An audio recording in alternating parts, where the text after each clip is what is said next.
Turning here at 6 to a developing story, pay raises for county workers and a slightly lower tax increase. That's the latest from the Smith County budget process. Tonight, a closer look at what's on the table and why it matters. It's still a tax increase, but lower than first expected. Smith County leaders are now looking at raising the property tax rate by about a penny. The county auditor says the estimated impact on the median homestead of $255,000 is about an $87 increase from last year.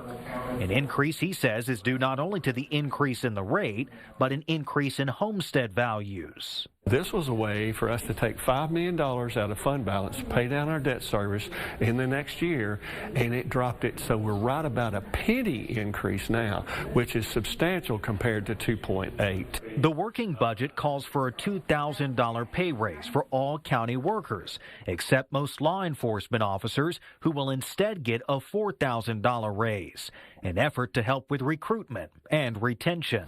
At the sheriff's office, deputy pay will increase by more than $6,800, combining that $4,000 raise from the county plus funding from a state grant program.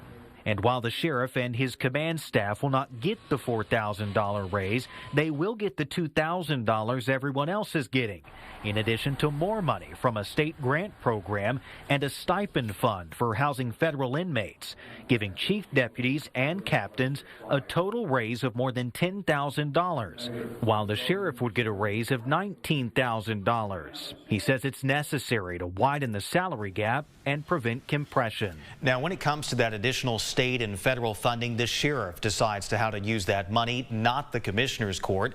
The Smith County budget is not a done deal just yet. The county auditor still needs to file the proposed budget, and commissioners must vote on it next month.